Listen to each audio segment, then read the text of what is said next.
हर रोज एक नई कहानी देखने के लिए चैनल को सब्सक्राइब करें और बेल आइकन दबाना ना भूलें। आरोही और नैना मुंबई की एक एमएनसी कंपनी में जॉब करने वाली सेल्फ डिपेंडेंट लड़कियां थी। दोनों एक दूसरे के साथ बिल्कुल बहनों की तरह रहती थी। आरोही की शादी मुंबई के एक पुलिस इंस्पेक्टर राहुल से फिक्स हो चुकी थी और ऐसे ही उसकी शादी के फंक्शंस में हल्दी वाले दिन आरोही येलो कलर का लहंगा पहनकर अपनी हल्दी की सेरेमनी में हल्दी लगवा रही होती है। तभी उसकी माँ कोमल उससे कहती है, मेरी बिटिया, अब तो तू चली जाएगी ससुराल। ससुराल में सबको प्यार देना बेटा, और अपनी सास को अपनी माँ समझना। हाँ माँ, सबको अपना ही समझूंगी। अब तुम रोने धोने मत लग जाना। हाँ हाँ, जब तू अपनी बेटी की शादी करेगी ना, तब पता चलेगा तुझे। तभी वहाँ पर नैना आ जाती है और आरोही को हल्दी लगाते हुए बोलती है, और हाँ, मुझसे मिलने आती रही हो। पता चला शादी के बाद तो मुझे भूल गई। पागल, तुझे कैसे भूल सकती हूँ मेरी जान। इसी तरह शादी वाले दिन राहुल जोरों शोरों से बारात लेकर मैरिज होटल में पहुँच जाता है। तभी पंडित जी बोलते हैं, ओम मंगलम। जजमान, कन्या को बुलाइए, मुहूर्त का समय निकला जा रहा है। जी पंडित जी, अभी बुलाती हूँ। आरोही की माँ कोमल होटल के कमरे में जाकर देखती है कि आरोही है या नहीं। वो चारों तरफ ढूंढने लगती है। परेशान होकर जब वो उसे कॉल करती है तो देखती है कि आरोही का फोन तो बेड पर ही है। आरोही की माँ नैना को फोन करती है और उसे कमरे में बुलाती है। थोड़ी ही देर के बाद जब नैना वहाँ आती है तो कोमल उससे बोलती है, नैना बेटा, आरोही कहाँ है? तुझे कुछ पता है? आंटी जी, मुझे नहीं पता आरोही कहाँ है।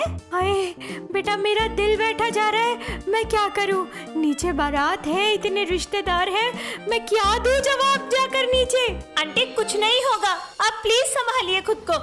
आरोही यहीं कहीं होगी, अभी वापस आ जाएगी। कोमल और नैना काफी देर तक आरोही के आने का इंतजार करते हैं, पर वो नहीं आती। तभी कोमल नैना से कहती है, बेटा, तू मुझे अपनी माँ समझती है ना, तो जा मंडप में घूंघट करके बैठ जा। आंटी जी, ये कैसी बातें कर रही हैं? बेटा, तू समझ क्यों नहीं रही है? ये लोग पुलिस वाले हैं, इतना बड़ा खानदान है, मेरी बड़ी बदनामी होगी। बेटा, मुझे इस बदनामी से बचा ले। पर ये बाराती, ये दूल्हा, ये सब कुछ आरोही के लिए आए हैं। मैं दुल्हन कैसे बन सकती हूँ? बेटा, मैं तेरे आगे हाथ जोड़ती हूँ, मेरी इज्जत आज तेरे हाथों में है। अपनी माँ की लाज रख ले बेटा। कोमल उसको बहुत समझाती है, जिस पर नैना मान जाती है और शादी के मंडप पर दुल्हन के जोड़ा पहनकर घूंघट में जाकर बैठ जाती है। थोड़े ही समय बाद पूरे विधि विधान से उसकी घूंघट की आड़ में शादी हो जाती है और नैना और राहुल एक पवित्र बंधन में बंध जाते हैं। कोमल विदाई की रस्मों की तैयारी करती है। तभी एक आदमी की जोरों से चिल्लाने की आवाज आती है, अरे रे, आरोही बिटिया बाहर मरी पड़ी है, उसको करंट लगा और वो छत से गिर गई, मर गई, जल्दी आओ। सभी लोग बाहर भागे भागे जाते हैं और हंसी खुशी का वो माहौल मातम में बदल जाता है। राहुल जल्दी से दुल्हन का घूंघट हटाकर देखता है तो वो नैना को देखकर हैरान हो जाते हैं। कोई भी इस सब को समझ नहीं पाता। सबके पैरों तले जमीन खिसक जाती है। तो वहीं कोमल रोते हुए सभी को सारी सच्चाई बताती है कि आखिर किन हालातों में उसे आरोही की जगह नैना को मंडप में बिठाना पड़ा। जिसके बाद राहुल सब कुछ सोच समझकर नैना को अपनी पत्नी के रूप में स्वीकार कर लेता है। इस सब के बाद जहां एक तरफ नैना की डोली उठती है तो वहीं दूसरी तरफ आरोही की अर्थी उठती है। इतना सब हो जाने के बाद नैना का उसके ससुराल में स्वागत किया जाता है। धीरे धीरे नैना सभी के दिलों में अपनी जगह बनाने की कोशिश करती है और ऐसे ही एक दिन उसकी सास तरुणा उससे बोलती है, अरे आरोही तो मर गई, लेकिन तू क्यों शादी के मंडप में बैठ गई? इतनी भी क्या जल्दी थी तुझे? और तू मान कैसे गई? जरा भी दिल नहीं कांपा क्या तेरा ये सब करते हुए? अब इनको क्या पता कि असल में तो आरोही की मौत कोई हादसा नहीं थी, बल्कि मैंने उसे जानबूझकर मारा था। राहुल मुझे बहुत पसंद था। खैर, ये सच तो किसी को बता भी नहीं सकती हूँ, पर अब मुझे बेचारी बहू होने का ड्रामा तो करना ही पड़ेगा। ऐसे ही ससुराल में नैना की पहली रसोई होती है और वो तरह तरह के पकवान बनाती है।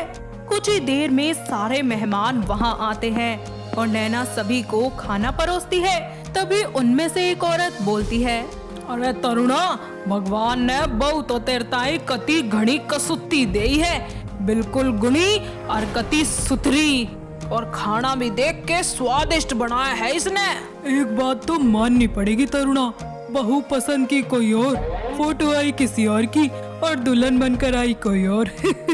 ऐसे ही कुछ दिन बीत जाते हैं और तरुणा आए दिन नैना की बेइज्जती करने लगती है। तो वहीं नैना की अपने घर की प्रति जिम्मेदारियां और मेहनत लगन देखकर राहुल को नैना से प्यार हो जाता है। और एक दिन शाम को जब राहुल ऑफिस से घर आता है तो वो नैना के लिए एक हीरो का हार लाता है और उसे देते हुए बोलता है, नैना, आई लव यू। तुम्हारा और मेरा मिलना ये कुदरत का करिश्मा था। हम दोनों एक दूसरे के लिए ही लिखे थे, तभी तो एंड टाइम पर तुम ही मेरी दुल्हन बनी। और तुम्हारे लिए भी ये सब करना बहुत मुश्किल रहा होगा, लेकिन तब भी तुम इस घर की सारी जिम्मेदारियों को अच्छे से संभालती हो। I really love you. I love you too. मुझे बहुत अच्छा लगा कि आखिर घर में कोई तो है जो मुझे अच्छा समझता है। कौन तुम्हें गलत समझता है या कहता है, बताओ। अरे जी, कोई भी तो नहीं। अच्छा मुझे बताइए, आपका दिन कैसा रहा आज का? ठीक ठाक ही था। क्यों ना हम इस पति पत्नी के रिश्ते को आगे बढ़ाएं? क्यों नहीं जी। मेरी किस्मत बहुत अच्छी है कि तुम मेरी वाइफ हो। मैं भी बहुत नसीब वाली हूँ जो मुझे आप मिले, या यूँ कहूँ कि मैंने आपको किस्मत से जबरदस्ती छीना है। दोनों एक दूसरे को प्यार भरी नजरों से देखते हैं और अपने पति पत्नी के रिश्ते को आगे बढ़ाते हैं और अपने इस खूबसूरत लम्हे को जी भरकर एंजॉय करते हैं। अगली सुबह जब तरुणा सीढ़ियों से उतर रही होती है तो अचानक उसका पैर फिसल जाता है और वो सीढ़ियों से नीचे गिर जाती है, साथ ही दर्द के मारे चिल्लाने लगती है। नैना और राहुल तुरंत उसे हॉस्पिटल ले जाते हैं, जहां डॉक्टर उसका इलाज करके उसके पैर पर प्लास्टर चढ़ा देते हैं। तो वहीं उसे 3 महीने का बेड रेस्ट भी बताते हैं। सभी लोग तरुणा को लेकर घर लौट आते हैं। ऐसे ही कुछ दिन बीत जाते हैं और नैना अपनी सास की खूब सेवा करती है, उनके सारे काम करती है, जैसे कि उन्हें ब्रश करवाना, खाना खिलाना, दवाई देना, उनके कपड़े चेंज करना। इतना ही नहीं, जब तरुणा धीरे धीरे ठीक होने लगी तो नैना उनका हाथ पकड़कर उन्हें सुबह शाम पार्क में वॉक करवाने भी ले जाया करती। ये सब देखकर तरुणा की भी आंखें भर आती हैं और एक दिन जब वो बिल्कुल ठीक हो जाती है तो नैना से बोलती है, अरे बहू, आज मैं तेरी बदौलत अपने पाँव पर खड़ी हूँ। अगर तू ना होती तो शायद मैं जीवन भर के लिए लंगड़ी हो गई होती। माँ जी शुभ शुभ बोलिए, भगवान जी है ना, जो होता है अच्छे के लिए होता है। ये तो तू बिल्कुल सही कह रही है, जो होता है अच्छे के लिए ही होता है। तभी तो हमें तू मिल गई। हमारे नसीब में कुछ अच्छा ही लिखा होगा, तभी तो तू हमें मिली। लेकिन बेचारी आरोही के साथ भी बहुत ही बुरा हुआ। भगवान उसकी आत्मा को शांति दे। माँ जी वो जहाँ भी हो, भगवान उन्हें बस खुश रखे। तभी वहाँ पर राहुल आ जाता है और उनकी सारी बातें सुन लेता है और बोलता है, माँ वैसे नैना की कितनी ही तारीफ करो, कम ही होगी। पुलिस स्टेशन में तुम्हारे हाथ का बना लंच खाकर तो सब तुम्हारी वाह वाह करते हैं। वो तो है, तभी तो देख आज मैं अपने पैरों पर चल पा रही हूँ। इस तरह आरोही की मौत एक हादसा बनकर रह जाती है और हमेशा हमेशा के लिए उसकी मौत का राज दफन हो जाता है। तो वहीं नैना हमेशा के लिए उसकी जगह लेकर अपने पति और अपनी सास के साथ अपने परिवार में खुशी खुशी रहने लगती है।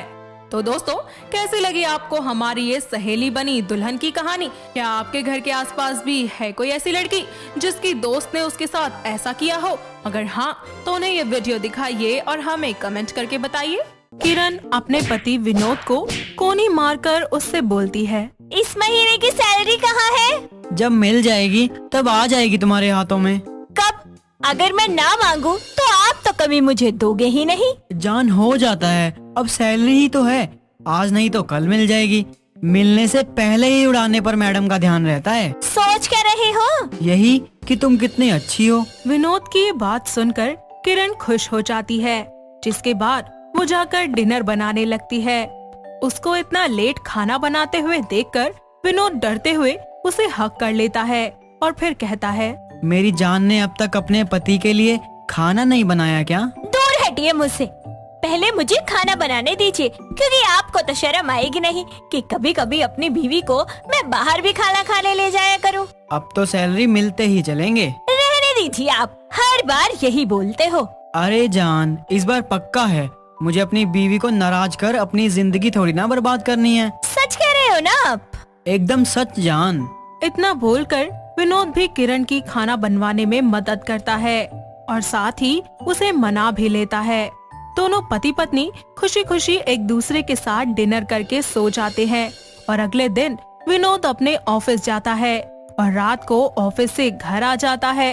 घर के गेट पर आते ही उसको याद आता है कि उसने किरण से बोला था कि जैसे ही उसकी सैलरी आएगी वो उसको अपने साथ बाहर डिनर कराने के लिए ले जाएगा।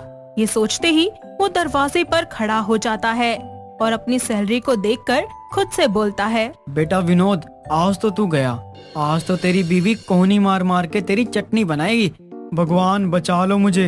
इतना बोलकर वो डोरबेल बजाता है और अच्छे से तैयार होकर किरण दरवाजा खोलते ही विनोद से कहती है, मिल गई सैलरी? हाँ, मिल गई सैलरी और मुझे बताया भी नहीं, और ना ही मुझे कहीं बाहर लेकर गए। अपने दोस्तों के साथ पार्टी और मटर गश्ती करने में आपको फुर्सत ही नहीं थी कि मुझे तो भूल ही गए आप, है ना? आज तो आपकी मैं अच्छे से खबर लेने वाली हूँ, अगर आज आप मुझे बाहर नहीं लेके गए तो। इतना बोलकर वो विनोद की टाई खींचते हुए उसे अंदर लाकर कोनी ही कोनी मारती है और फिर कहती है, भूल कर भी आपसे इतनी बड़ी भूल कैसे हो गई? बताओ मुझे समझ नहीं आ रहा। मैं अपने ही घर में नौकरानी हूँ जो आपके कहने के इशारे पर चलूं? जान, जो कहना है मुंह से कह दो ना। हाथ पैर चलाकर बात करनी जरूरी है क्या? अरे कोहनी मार मार के गड्ढे कर दिए तुमने मेरे बदन में। अच्छा, फिर ठीक है, कर देती हूँ, मुझे देख नहीं रहे हैं। ये सब बोलकर किरण कभी उसके कंधे पर कोनी मारती तो कभी उसकी पीठ पर। अपनी बीवी की कोनियां खा खा कर उसके मुंह से बहुत ही तेज दर्द से आवाज निकलती है। मुझे छोड़ दो मेरी माँ, अब ये ऐसी गलती से भी नहीं होगी। अपने पति के चिल्लाने की आवाज सुनकर किरण दरवाजा खोलती है और उससे बोलती है, जी क्या हो गया? किसे बोल रहे हैं घर के बाहर खड़े होकर? छोड़ दो। और ये इतना पसीना क्यों आ रहा है? कुछ नहीं, बाहर से आया हूँ ना, बस इसलिए। ये सब बोलकर वो अंदर चला जाता है जहाँ वो अपनी माँ दिव्या को देखकर उनसे कहता है, माँ आप कब आई? मुझे बोल दिया होता, मैं आपको लेने आ जाता। याद तो तुझे आती नहीं कभी अपनी माँ की। बड़ा आया बोल रहा है लेने आ जाता। इतने दिनों से गांव में थी, कभी फोन करके पूछा या बोला माँ आ जाओ? आजकल के बच्चे इतने बिजी रहते हैं कि माँ बाप का तो ख्याल ही नहीं रहता। हरिओम हरिओम। माँ क्या करूँ, टाइम ही नहीं मिलता। किरण से पूछ लो। बहू से क्या पूछना, बहू तो खुद भोली है, एकदम गाय की तरह। भोली? अरे ये तो बस मुझे ही पता है कि ये कितनी भोली है। चलिए माँ जी, खाना खा लीजिए। आज मैंने आपके पसंद का खाना बनाया है, क्योंकि इनके बस की तो है नहीं कुछ करना, मैं ही कर देती हूँ। ये सब बोलकर सभी एक दूसरे के साथ खाना खाने लगते हैं। कुछ ही देर के बाद विनोद अपने कमरे में जाकर लैपटॉप में बैठकर कुछ काम करने लगता है। तभी किरण उसका लैपटॉप बंद करके उसे कोनी मारती है, जिस पर विनोद उससे बोलता है, यार क्या कर रही हो? मैं काम कर रहा हूँ और तुम्हें दिख नहीं रहा क्या? बार बार जो कोनी मार रही हो। आज तो आप माँ जी की वजह से बच गए, वरना आज मैंने आपकी हड्डी पस्ती एक कर दी होती तोड़ तोड़ के। हाँ, वो माँ आ गई ना, तो उनके आने की खुशी में भूल गया तुम्हें बताना कि मुझे सैलरी मिल गई, और मैं तुम्हें फोन करने ही वाला था कि तैयार हो जाओ, हम बाहर चल रहे हैं, पर ऐन मौके पर फोन बंद ही हो गया। इस सब के बाद वो एक बार फिर से अपने काम में लग जाता है, जिस पर किरण उससे कहती है, कोई बात नहीं, आप कल छुट्टी ले लेना, हम कहीं घूमने चलेंगे। पर जान, अभी तो कुछ ही दिन पहले मैंने ऑफिस से छुट्टी ली थी ना, और अब फिर से? अरे अब की बार छुट्टी ली तो हमेशा के लिए छुट्टी हो जाएगी। मुझे कुछ नहीं पता, हम जा रहे हैं तो मतलब जा रहे हैं। कल आप ऑफिस से छुट्टी लेंगे, मुझे नहीं पता कि माँ जी गाँव से आई है या नहीं। उनको बोलो कि मुझे ऑफिस का कोई जरूरी काम है तो मुझे जाना है। जान समझो ना, हम फिर कभी चल लेंगे, जब माँ नहीं होगी तब, सिर्फ मैं और तुम। विनोद किरण को समझाकर किसी तरह से सो जाता है और अगली सुबह विनोद काम पर जाने लगता है।